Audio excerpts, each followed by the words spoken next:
A wise rancher told me once that you don't want to necessarily be on the front end of all the new things coming down the line, but you dang sure don't want to be on the back end. So with that in mind, let's look at the topic today of DNA testing in your cattle. I do believe it creates a real tool for us to create better cattle. Commercial rancher Bruce Mershon with Mershon Cattle out of Buckner, Missouri is my guest as we discuss why they originally started testing, how they're using it now, how they plan to use it going forward, and the lessons learned along the way. A random DNA test is hard to market on a female, but a carcass trait for a steer, it to me is very marketable. So how do you justify this expense? What are the management components that could be utilized in things like selection of replacement heifers to the types of bulls to use? DNA testing on this episode of the Working Ranch Radio Show.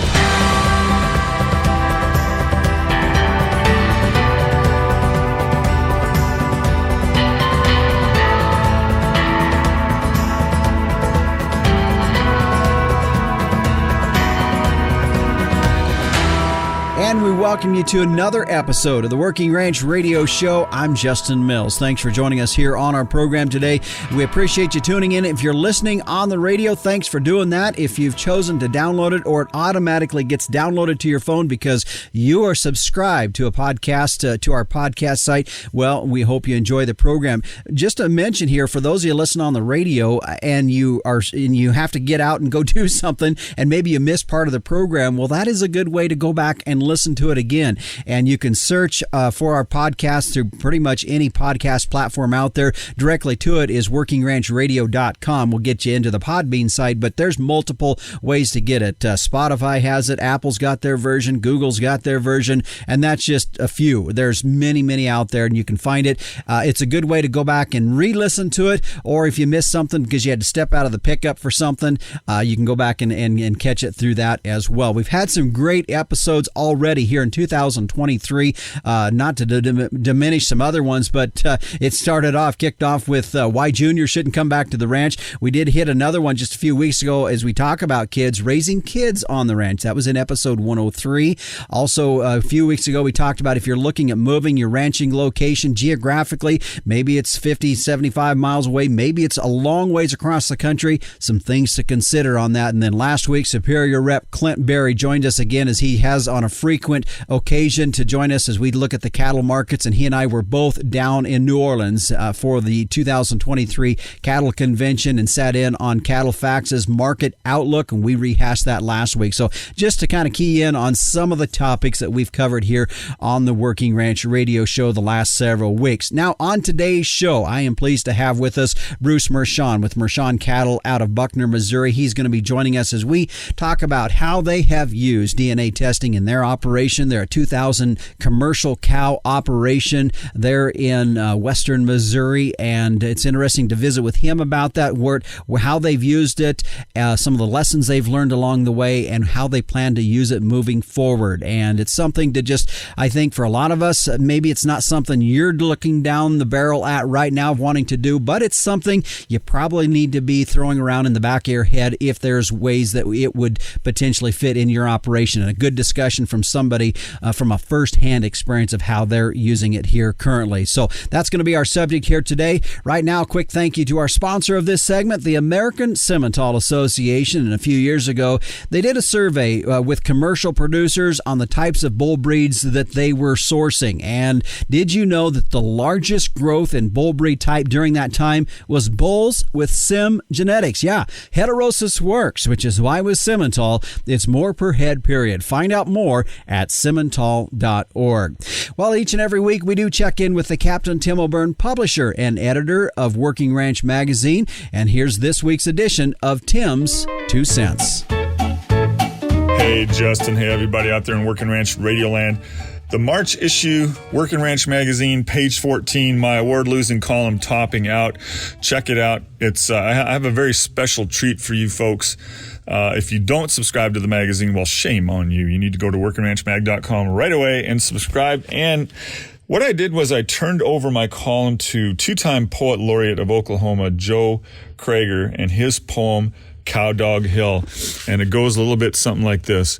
Cowdog Hill. At evening time, when the wind lies still, I sometimes visit Cowdog Hill. That's what I call that humble shrine where I laid to rest those friends of mine. This is an amazing poem, folks. You better have a hanky handy. There's about 8 or 9 more stanzas of it. Check it out. March issue, Working Ranch Magazine, page 14. Back to you, Justin. All right, thanks, Captain. And like he said, if you don't have your March issue, if you're not even a subscriber, you can go to the website at workingranchmag.com and you can get your subscription started today. But I also wanted to point out, in light of our subject today on DNA testing that we're talking about, well, you can also find an article beginning on page 80 by Jamie Pullman entitled Comfortable Jeans, where she explores the same kind of topic that we're talking about today. So I'd encourage you to go and take a read on that as well. And boy, I'll tell you, just flipping through that already, I can see a lot of very good information, great articles in there. And you know, something else that we're talking about when we talk about DNA testing today, we're going to get into choosing the right sires, is where some of this is heading to, where you get a database on your cattle and then look and match that up against bulls that are out there and what would work for the desired outcome that you want to achieve. Well, if you get the latest issue of Working Ranch Magazine, you will see a pretty good variety and a pretty good lineup of bull sales that are going to be going on all across the country. So be sure to get that. Like I said, workingranchmag.com is where you can get your subscription started today. Well, before we head to break, just wanted to check in with everybody on the calving season. How is that going? I know for some of you already have a few calves on the ground. For others, it's a week or so out from getting going. And for maybe some others, it's a 1 or 2 months out. But nevertheless, we do know, if you've been in the cow business for any time at all, you do know that third trimester nutrition and after calving, it is very important. If we want healthy calves, it's going to have to start with a healthy mother. And at New Generation Supplements, they've got a tub for that, as they are manufacturers of products like Smart Lick and Mega Lick and Feed in a Drum supplements with over 2,000 dealers all across the country. Here's the thing they do know, is that not everybody needs the same thing, which is why with over 100 formulas, New Generation Supplements has tubs designed to support a lot of the different herd health and performance concerns. So as we are into this third trimester time, get your spring calves off to a good start with some solid nutritional program for your mother cows with New Generation Supplements. Stop by your local New Generation Supplements dealer today to learn more about supplements made for successful spring calving seasons. New Generation Supplements, we've got a tub for that. Find out more at newgenerationsupplements.com. Well, stay with us. When we come back, we'll head into our featured interview as we talk more about the utilization and finding the economics in DNA testing when we return on the Working Ranch Radio Show. Starting off in the right direction is essential to gaining an advantage later when you go to market your calves. And I have proof that the right direction is with Sim Angus sired calves. A 2020 study by K-State showed that Sim Angus sired steer calves earn more at sale time than all other breed identified sire groups, with at least 50 lots represented on Superior Livestock's 2020 summer sales. The proof's right there. For low-risk, high-potential calves with earning potential, be confident that Sim Genetics will give you more per head, period. Stand strong, Simmental. And we welcome you back here to the Working Ranch Radio Show. I'm Justin Mills. Glad to have you along as we head now into our featured interview today. And we continue a program here today exploring the value and the economics of DNA testing in our cattle herd from the commercial side of things. I'm pleased to have a guest joining us here today, Bruce Mershon with Mershon Cattle. They're out of Buckner, Missouri. And Bruce, first of all, I want to thank you for joining us here today on the Working Ranch Radio Show. Glad to be here, Justin. Appreciate the invite. You bet. Well, Bruce, as we were talking before we went on air here a little bit, I was just making sure that I had to clarify, I assumed that you guys were Kansas City Chiefs fans, as close as you are to Kansas City. So, boy, everybody in Kansas or in Missouri have to be excited. A great Super Bowl. Absolutely. A lot of fun. Looking forward to seeing we'll watch the parade from the TV tomorrow. We won't be down there. You're not going to go downtown? I won't be downtown, but we may babysit so my son and his wife could go. So, well, yeah. As we were talking, and it's been kind of the common theme with a lot of folks I've talked to, it was a great game, and both teams played exceptional. So. Absolutely. Lots of good play. You bet. Well, let's get into our topic here. And before we really dive right into it, I feel it's important for folks to know a little bit about you. You guys ranch east of Kansas City, Missouri, little town of Buckner, Missouri. And it's been a family ranch for a very, very long time. And you're very involved in the cattle industry. But let's get a little bit of information about your operation, because I think that will set this up for folks to understand you're a commercial man. This is what you've been doing, raising commercial cattle for many, many years. So let's hear a little bit about Mershon Cattle. Thank you, Justin. Yeah, we headquarter out of Buckner, Missouri. That's right on the river bluffs of the Missouri River. So if you can imagine, we don't have any grass at the home place. It's all farm ground, and then feedlots and a hoop barn, and that's just where we headquarter out of. We run cattle in around 10 or 11 counties within the western half of the state of Missouri, from north to south. And so our model is different than most. About half of our mama cows are out on a daily fee basis with folks taking care, providing forage and care. Rest of them are on leased land. We run a little over 2,000 mama cows, breed somewhere between 800 and 900 to 1,000 heifers annually. Sell bred heifers, sell bred heifer pairs. And then we also run a stocker program with multiple small feedlot operations here in West Central Missouri, and then we'll finish all of it. We retain ownership on all of our cattle and at least all of our home raised cattle. Finish those steers, keep track of the data, bring it back, and create EPDs on our females, and that's what we use for our selection process of our replacements. Is primarily why we have those EPDs. Okay. As we were talking to set this up a bit ago, as I said, a lot of this really boils down when we look at this idea of DNA testing. And in a bit, we're going to get more into how you guys have used it. And as you said, talking about some of your own EPDs that you're developing and working off of that. When we look at this, I'm always cautioned when we're trying to bring new things into our business that it's just not something new. And we got to find the economics and the value in that. And as you and I were talking ahead of this, we said really a lot of this just boils down to how do we get longevity? And you had added that, carcass value is the other element that we're really trying to get into these cattle. That's what really some of this, we're trying to boil things down to get to that with our cattle. Absolutely. And so from your side of things, as you have done this, I know I was reading some information about you, and I think in any different climate there might be different goals that you set. But I know one of the things that you talked about is finding a cow that's adaptable to fescue, successfully rebreeds, and efficiently produces calves that yield high choice or prime carcass. So from that standpoint, from the DNA side of things, what have you done with that? Yeah, I guess maybe I back up and just because you asked about the economic side of it, so I'm gonna back you up just a second. First time we did this was back in 2013 on bred heifers, and we thought it was a marketing tool. Okay. That we honestly was why we did that, and we got no traction with it. So that's what I would tell folks, that taking DNA and looking to sell is probably not the way to go. But I do believe it creates a real tool for us to create better cattle. Okay. Absolutely. So I just kind of throw that out there for folks, not to think somebody's going to pay more for your heifers because you got some DNA test on it and it looks good. The average commercial guy that's going to buy your heifers probably is not going to pay you for that information. So that's what we've found. And I've heard that said before, and that's interesting that you bring that up, Bruce, because in my mind, when the first time I was going through this, I was thinking, this would be something, if it costs me X amount of dollars, I can get that on the back end when I sell these cattle. And you're not the first guy that I've heard that. So I appreciate that comment, because I think that's where some of our minds are going with that. Right.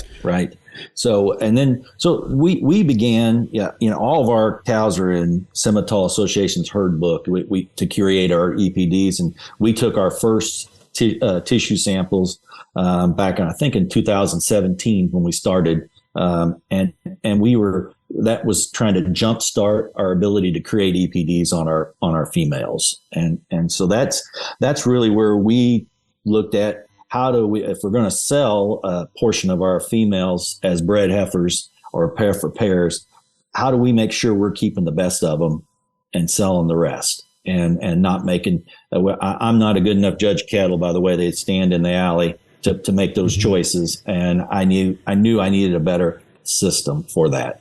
So that's really what got us started in taking tissue samples and turning in and getting DNA results on our females. Mm-hmm.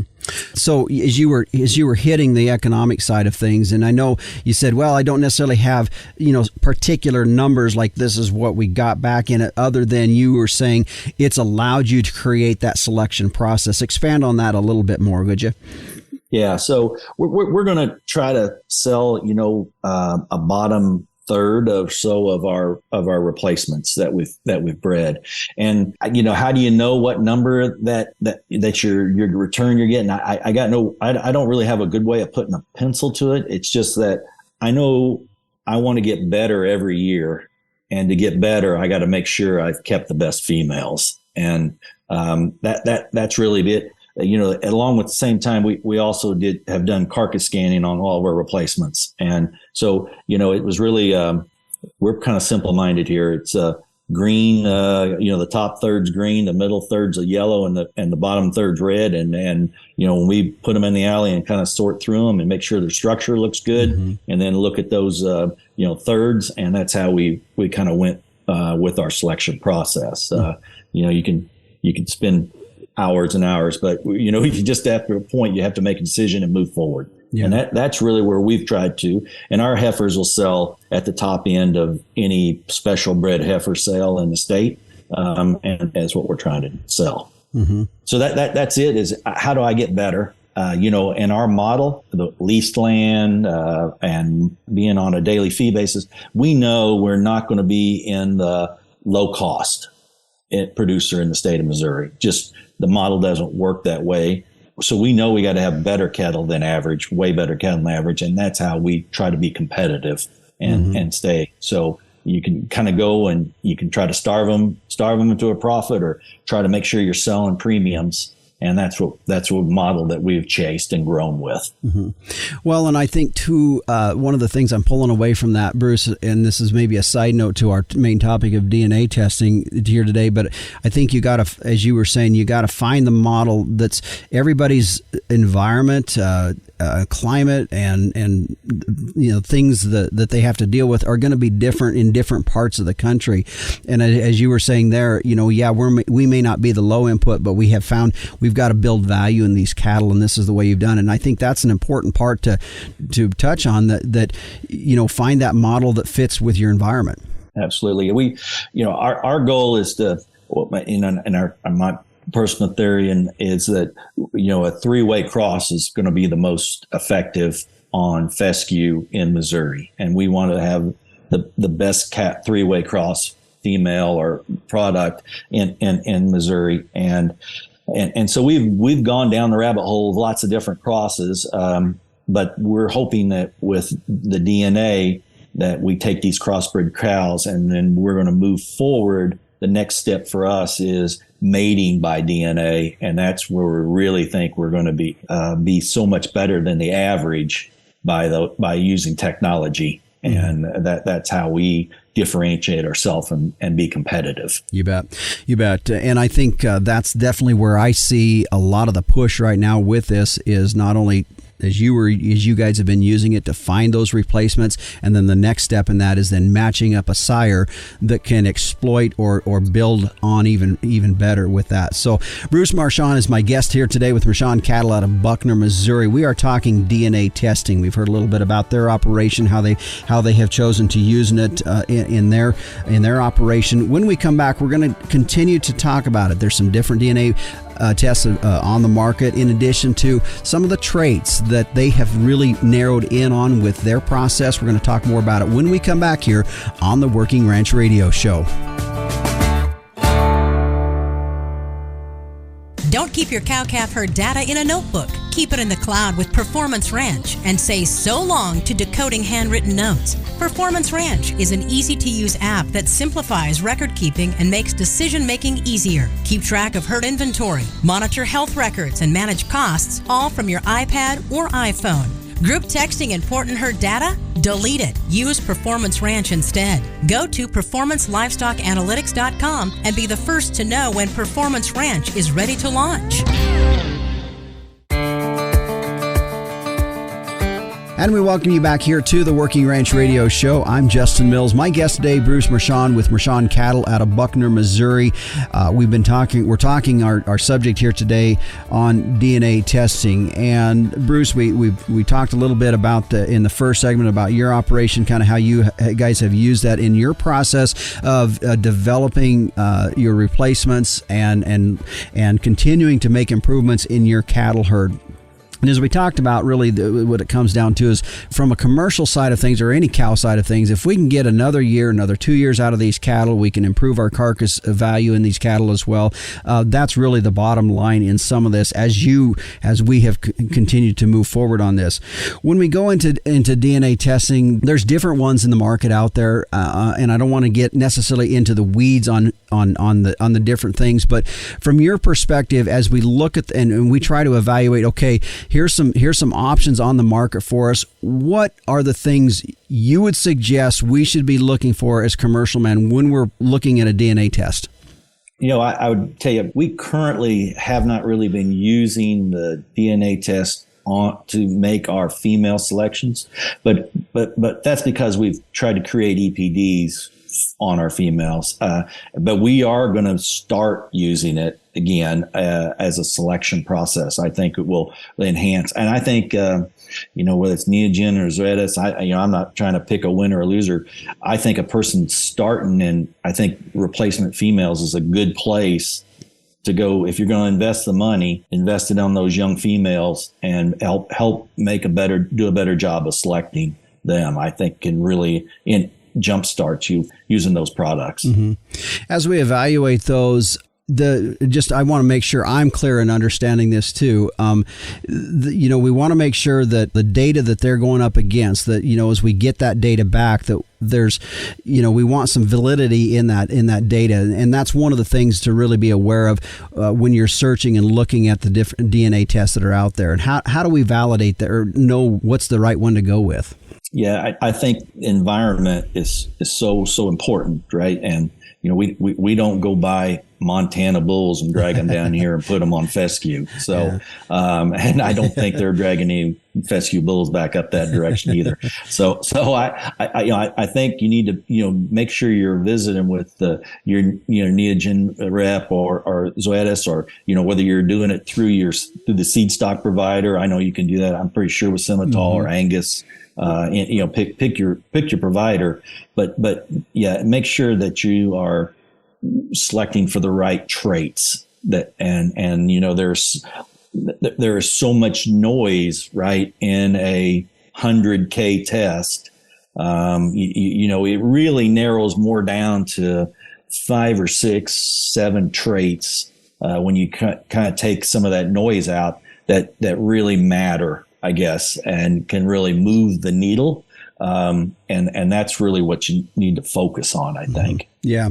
That's a really good point, because I think our cattle industry, we've had EPDs for several years, and data is good. So I don't want to downplay the facts that we do have data. I think it's made great improvements in our cattle herd, but sometimes so much data can just be so overwhelming that then we end up actually doing nothing because we don't know what to use to make a good decision off of. And I think as a commercial person that you really just need to find the data sets that are important to your operation and focus in on those. And so from a DNA side, as you said, same thing. Absolutely. You need to know productivity of your animal, right? So if it's not gaining fast enough, but some traits within DNA appear good, it still may not be the right female for you. So it goes hand in hand. Data along with DNA is what really enhances your selection process. Mm-hmm. So, I won't pretend to know which DNA set that you need or which traits for each operation.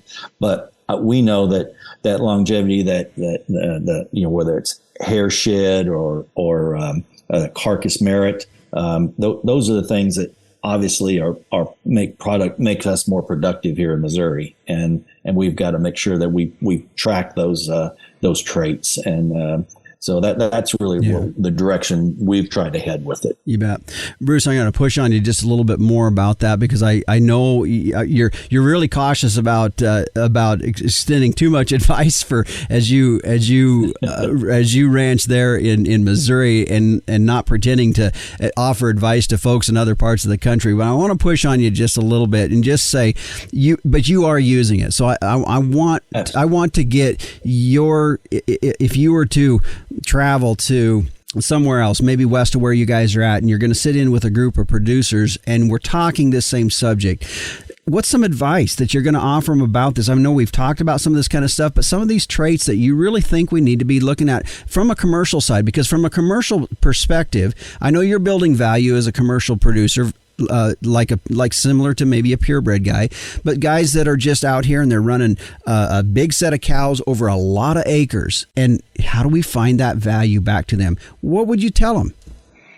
Well, two things I find really important. Well, I think the carcass merit, we obviously Angus is the leader there, I guess. But in today's bulls, 10 years ago, you had a high carcass merit Angus bull, and you might have had some physical traits that weren't as good, mm-hmm. right? And why we've gotten into this longevity conversation. I think that obviously as a breed, they've addressed that, and all breeds are doing a lot better job about structure and following those traits, whether it's Simmental or Hereford or Charolais. Pick them. I'm not there, but I do think the carcass merit thing is really important. If you follow the last 10 years, right, we've gone from 2% prime to 10% prime, and we are 80+% choice or better.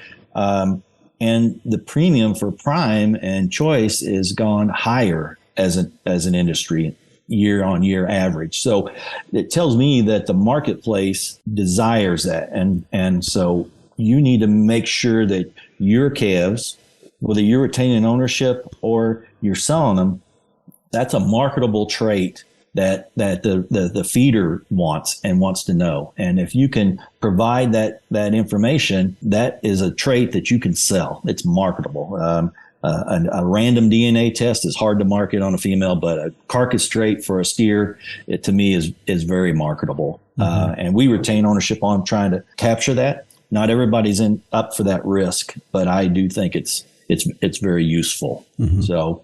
The other thing we really embrace is crossbreeding, and we feel like it adds years to the female, and that's why we do it. We think they're more productive and add years.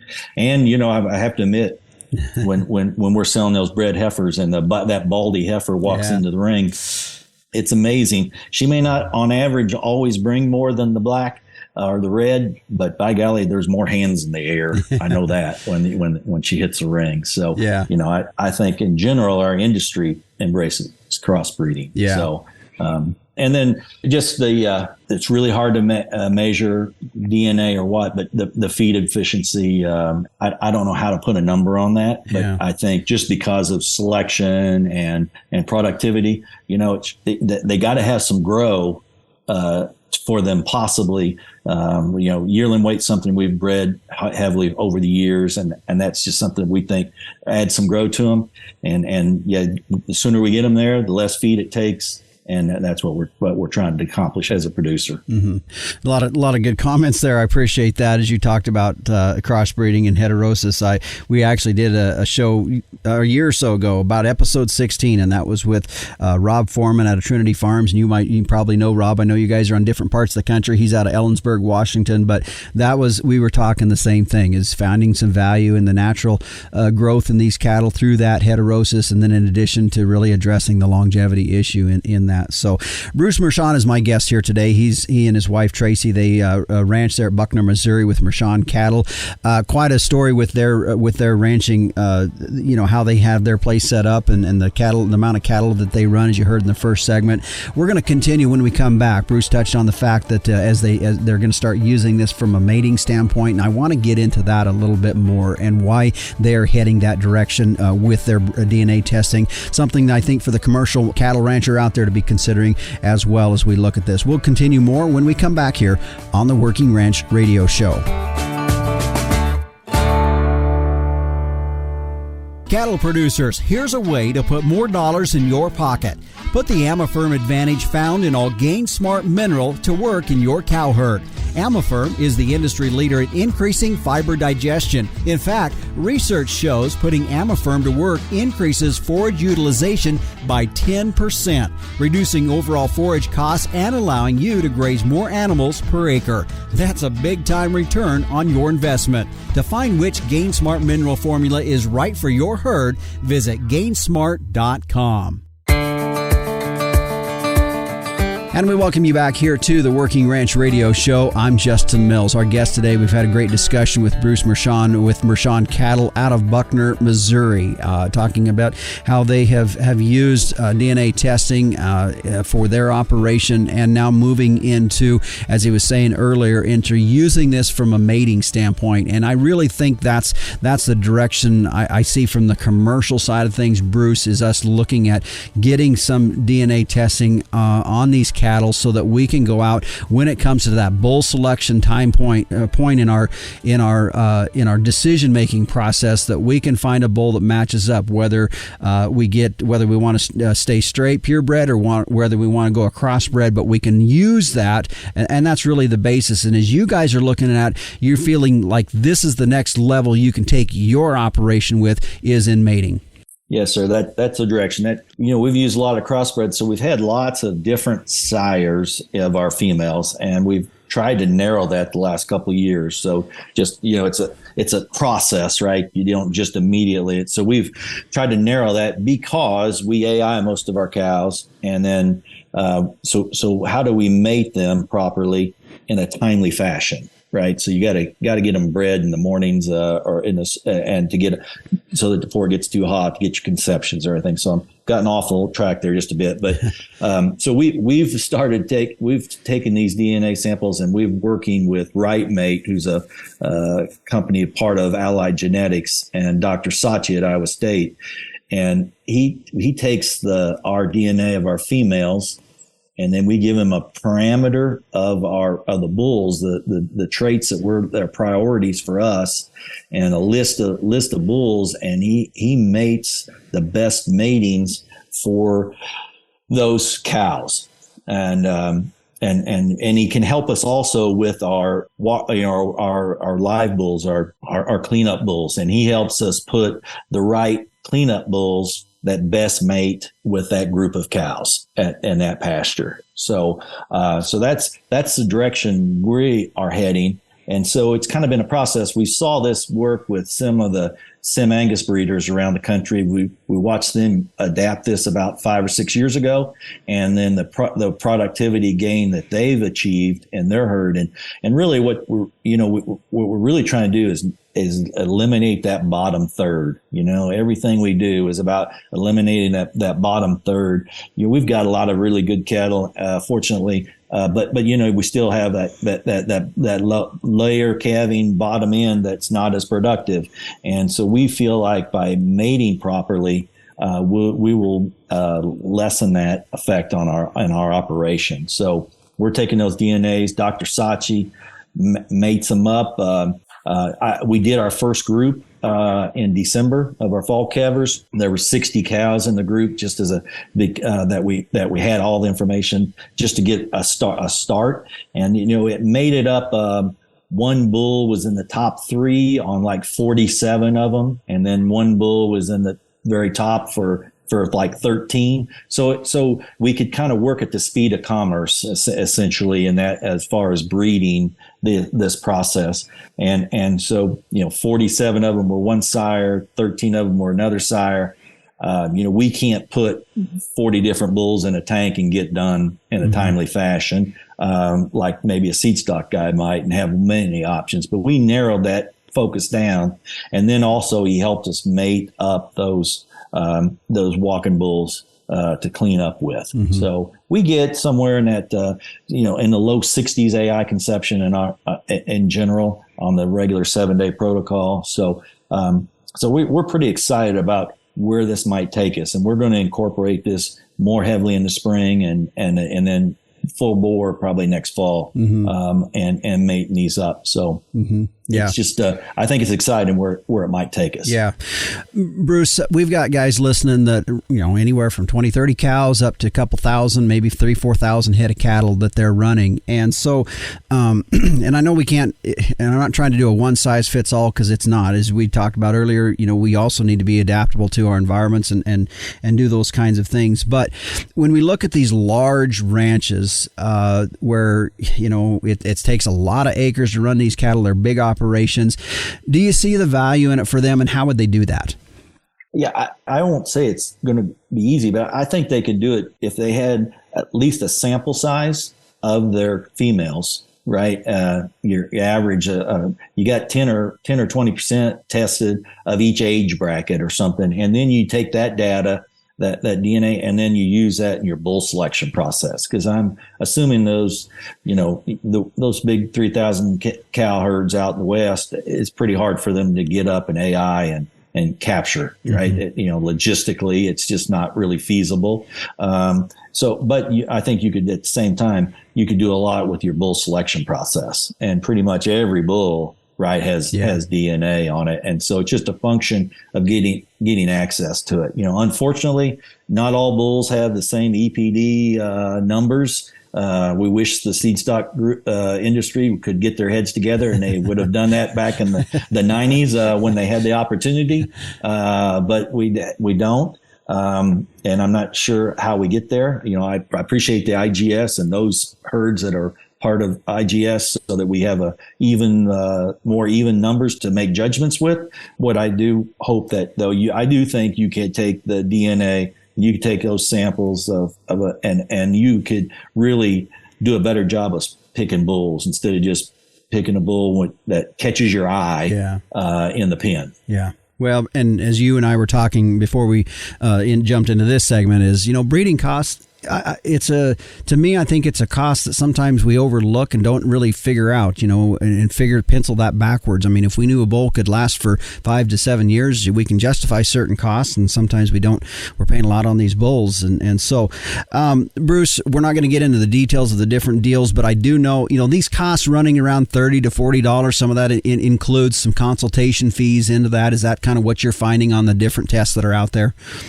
Yeah, I think you can find them. The one we're starting to run will be less than that, but we're not going to do a 100K test. We're going to do a less test that just focuses on the traits that we're most looking for. But yeah, anywhere from that, I think Simmental, it's around $35, I believe, for the last ones that we did on some females, roughly. So yeah, Identity, I think they advertise $29 or something like Zoetis, whoever, somewhere in that range, 20. You're going to spend $20 to $40, I guess, would be my guess. And then, but you need, if you're going to spend it, make sure you have somebody help you understand it and get the most out of it. Sure, hate for you to spend it and then not really understand what you spent your money on, because I've done plenty of that. I chase shiny objects with the best of them, and I'm trying to do less of that. So, and that may be the best advice right there at the very end. I mean, not to disvalue some of you've had some great comments, but I think right there is don't do this if you're not going to use it. Absolutely. Yeah. Go put up another stretch of polywire and split that pasture and be more productive if you're not going to use this, because we all know that we can do a better job of managing our grass. I haven't found anybody that's the best at it yet. So, and me included. Yeah. So, well, Bruce, very wise words to end on there. I appreciate you joining us here on the Working Ranch Radio Show. Maybe just some final comments from you. Yeah, I appreciate the opportunity to visit with the folks and share. Each person's got to find their path, but I do think there's opportunities, and technology is leading the way. And I do believe the higher end, the better producers are getting better at a faster pace than the average. And I think to be productive over the long haul, we're set to have some pretty good years here the next 3 or 4, I think. But coming out of that cycle, let's put some money into it and make sure that we're at the top end of the curve coming out of the next cycle, and hopefully more of us will be more profitable. And then, unlike the last 5 or 6 years, it hasn't been much fun as a cow-calf producer. No, it hasn't. I'm excited to see what we have ahead to us. So, Bruce Mershon with Mershon Cattle, he and his wife Tracy, they ranch just east of Kansas City, a little ways in a little town of Buckner, Missouri, is their headquarters. Bruce, thank you for joining us here today on the Working Ranch Radio Show. You're welcome, Justin. Thanks for having me. Well, no doubt this topic of DNA testing on our cattle herd does bring about a lot of questions. And I know maybe for some of you listening here today, maybe we didn't get every question answered exactly like you wanted it, but I think that only brings to the point that you need to have more dialogue, and we need to continue to have more dialogue with guys like Bruce that have used it and are continuing to use it, and where they're finding that value in there. And for my own self, I'm going to tell you where I'm at, and this is partly why we're covering this subject, because we're in this time of the year where we're needing to make some decisions on replacements. And my operation here, for one of the enterprises that I run, is about 300 head of mother cows that I lease, and we run them on shares.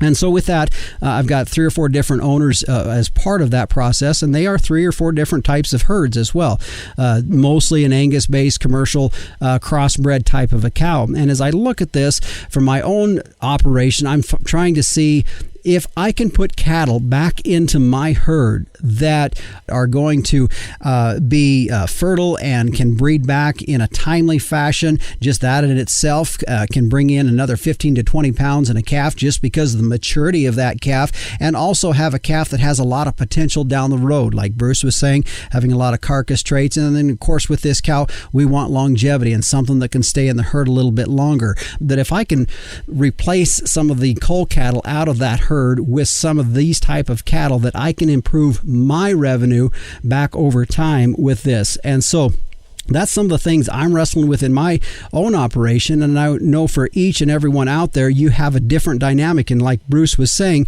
everybody's different environment, different management elements that they have to deal with are different. And so to me, I think this is something to just continue that dialogue as we learn more about this. And if it's something you're not quite certain about, maybe you try it with just a test sample of a few and start that process and getting yourself familiar with it, because it could be a tool down the road that could be very useful to our cattle industry. Now, I did want to just recap real quick. We did talk about some products, and this is by no means to endorse anybody, other than just as you continue with your exploration and continuing to look at this, maybe some folks to visit with about this. I know one of the things that Bruce talked about was IGS, or IMIglobal.com is the website you can go to find out more information there. It's a multi-breed genetic evaluation. A lot of the breeds have their genetics into this database, and that's what he uses. It's what he was referencing there. As far as some of the tests that we talked about, we talked a little bit about Zoetis, their Inherent Select product, and then Neogen, which is Igenity beef. That was something that Bruce had talked about. So different products, by no means not wanting to necessarily leave anybody out that's out there doing this, but these were the ones that we talked about here today, and I just wanted to recap on that just a little bit. So definitely a subject that we continue to have more questions about, and I encourage you to continue to look into that. And by no means do we want to just add more input costs to our operations just for the sake of adding input, but there might be some elements in there that could be useful to us as ranchers here in the countryside. Real quick, I do want to thank again Bruce Mershon for joining us here today. Their website, if you want to find out more information on what they do, or you want to get a hold of him, mershoncattle.com, and they do sell a lot of commercial bred heifers every year.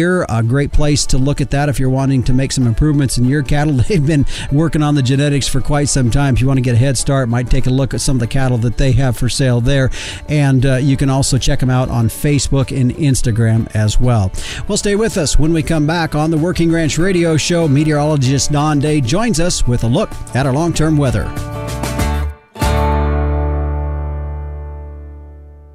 Set up the next generation for a productive lifetime with Zinpro Avela 4. Achieve productive success in your cows with 20% increased conception rate and a 16-day tighter calving interval.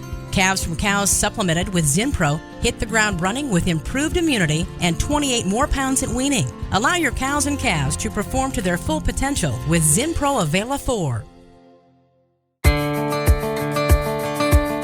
And we welcome you back here to the Working Ranch Radio Show. I'm Justin Mills. As we take a look now at our long-term weather today, brought to you by Indovac Beef. Indovac offers protection against Pasteurella, Mannheimia, E. coli, and Salmonella. It's paired with an immunostimulant called Immune Plus that boosts the animal's overall immune system. For more information, please visit indovacbeef.com or contact your local Indovac representative today. And joining us now with a look at our long-term weather is meteorologist Don Day. And Don, we've been talking about it for quite some time, and you've been kind of giving us some warnings that we're going to start to see some pretty good winter weather. And it indicates that by what we're seeing, that here in the coming weeks or so, that we will start to see that. Now, it looks to me like the real southeast part of the country is still going to be fairly abnormally hot and dry. But when we look at about, the west and into the Midwest and area, it's going to be winter. Yeah, and that's how the winter has gone. The East Coast, the southeastern parts of the United States have had a warmer and drier than normal winter, especially on the warm side of thing, while the colder weather has been focused out west. And that's exactly the pattern that's going to unfold here for the rest of February. The next couple of weeks, we're going to see a big high anchored over the Gulf of Mexico, over Florida. And that's going to kind of like act as a major barrier from allowing the storms that are going to be coming out of Canada and the Pacific into the western United States from really getting into the eastern side of the country. So what will happen is the storms that are going to be coming through are going to travel across the far west, across the central and northern Rockies, then be kind of deflected northward into the northern plains, and then into the upper Midwest and the Great Lakes. So what will happen is the west, the north central, and parts of the northeast and north central parts of the United States are going to see a lot of winter weather, meaning there's going to be some really cold air coming in at times, and there's going to be some significant opportunities for snow over the next 7 to 10 days. And I would probably extend that into the last week of February into early March as well. Mm-hmm. And you talked a little bit about there is really a call that you could see a pretty decent amount of snow with some of this as well, is what you were saying? Yeah, what we're going to have is the combination of Arctic air coming in out of the northwest and settling into the central and northern high plains. And then we're going to have not one, but potentially 3 Pacific storms over the next 2 weeks move across the far western United States. Then that Pacific air and moisture then goes over and on top of the Arctic air, which is closer to the ground. And we call this an overrunning situation, to where it gets very cold across the plains, but over on top of that cold air is that Pacific air that's got a lot of water in it, and it hits that Arctic air, and it just is a great way to make it snow. And this is something that we're going to see over the next week to 10 days across many parts of Montana, North and South Dakota, across Minnesota into Wisconsin, for a large part of Wyoming, and then in the Pacific Northwest. We're also going to see another resurgence of what looks to be some real significant snows in the Western Mountains. We've talked at times this winter about how well the snowpack's doing, and it's still doing very well. It's about ready to get a lot better, because this is a pattern that really lends itself to significant mountain snow. Quickly touch on the central southern plains. It seems like some of the weather that's come through has started south and west and kind of moved north and east, and which is why that extreme southeast part of the country has been pretty dry. But what about the central southern plains into like Oklahoma, Kansas, and northern Texas? Well, there was in the past week finally some measurable precipitation in those areas of Kansas, southeastern Colorado, parts of Oklahoma.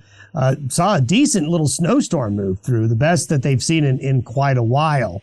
The pattern that's evolving, however, I'm afraid to say may stay north of the southern plains. Now, that's not to say when we get into March that the southern plains could start to get into the action, and I think there's a really good possibility that will happen. But with this next round of winter, The southern plains will just be brushed, at least with the precipitation. They won't be able to escape it cold, but the heavier precipitation is going to be more west and more north. Okay. All right. Well, it sounds to me like as we are just approaching the month of March, that we could be looking at March coming in like a lion a bit. Do you know there's a real possibility that could happen? All right. Well, Don, thanks for joining us. Appreciate the weather update. Thank you, sir.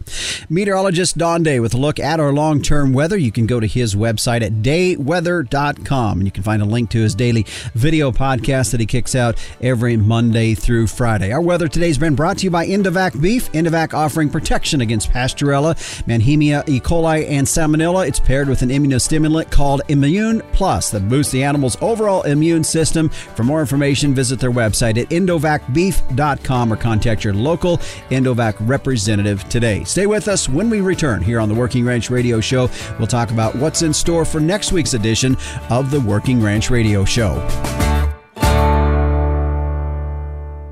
Do you have a young child, grandchild, niece, or nephew that loves the weather and wants to learn more? Day Weather has produced a children's weather journal full of weather facts, fun weather experiments, coloring pages, and pages to record weather observations for every season of the year. The weather journal is for ages 3 to 7 and designed to be fun and educational. The interactive weather projects are fun for the whole family to take part in. For only $10, the Day Weather Journal is a great gift idea for any occasion. Click on our Amazon link to order at dayweather.com. Well, coming up on next week's edition of the Working Ranch Radio Show, this by request from coming into us here at the Working Ranch Radio Show news desk from a listener wanting us to talk about year-round grazing and basically the concept of that, getting away from having to rely or feed so much hay throughout the year and how that has worked for other folks. Now, it's definitely not a one-size-fits-all, as we know and we've talked about here on the show, a lot of different climates and areas. However, I am going to be visiting with a rancher down in Lolita, Texas will be one of our guests, and then also a couple brothers that ranch up in northern Wyoming will be joining us, hopefully to get the two different spectrums. Those for those of you that ranch maybe in more the northern or drier climates, as well as for those that are in more the wetter southern climates. So hope to have a great show with that, a great perspective as we look at that. I know feed costs are pretty substantial for a lot of folks, and if there's ways to reduce that to increase profitability, that's probably the number one spot to look at if you're going to try to cut down costs. So that will be our show for next week, so be sure to tune in for that. Right now, quick thank you to our sponsors of our program today, Indovac Beef. Indovac offering protection against Pasteurella, Mannheimia, E. coli, and Salmonella. For more information, visit indovacbeef.com or contact your local Indovac representative. Also, the American Simmental Association. It is bull buying season, and if you want the choice what many producers have turned to get that heterosis bang for your buck, it's with Sim Genetics, which is why with Simmental, it's more per head, period. Find out more at simmental.org. And if you're looking for supplements to support your mother cows, at New Generation Supplements, they've got a tub for that. Learn more at newgenerationsupplements.com. Well, just one more thing here before we head out today. The captain mentioned it in his 2 cents, and that was that the March issue of Working Ranch magazine is out. And in fact, I'm looking at mine, which if I have mine here and I get it all the way up into northeastern Wyoming, I'm pretty much guessing most everybody else has their copy as well. Another great issue. Take it, read through it, take it out to the Calvin barn, because I can tell you at those 2 o'clock checks when you're waiting for that little heifer to get things moving along, this would be very useful information that you can read in there about a variety of things, very relevant to a lot of us here in ranchers, especially as we head into this ever critical springtime of the year. So be sure to check out the latest issue, March issue of Working Ranch Magazine. Well, the Working Ranch Radio Show is a production of Working Ranch Magazine, branded #1 by America's Ranchers. Now, if you heard something today, you have a question or a topic you'd like us to cover, please send me an email at justin.workingranch@gmail.com. Thanks for joining us here today. Be sure to join us next week at this same time, same place, or on your favorite podcast provider. I'm your host, Justin Mills, and until next time, keep your chin down and your mind in the middle. So long.